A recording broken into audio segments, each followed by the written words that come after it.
Calamity Council is an engine builder with simultaneous play set in a silly fantasy world where players take control of one of the 5 guilds on a magical floating island.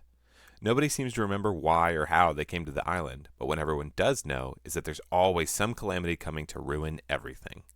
It's up to the players to implement their guild's solution before anyone else's so they can claim glory and status for deftly averting the crisis.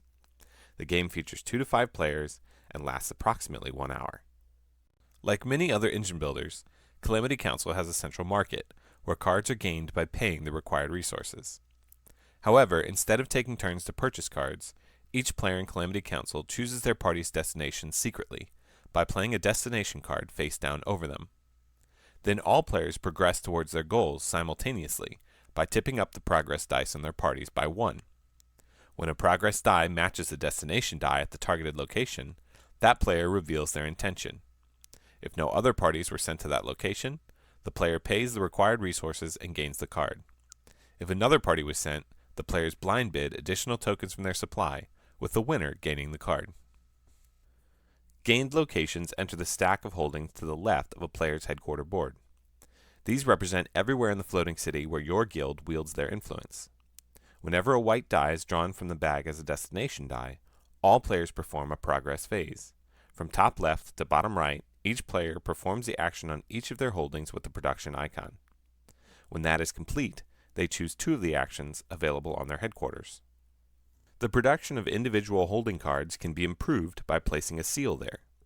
Whenever the 4th token of the same type would be added to a holding, the player may choose to discard 4 of the tokens and replace them with a seal of that type.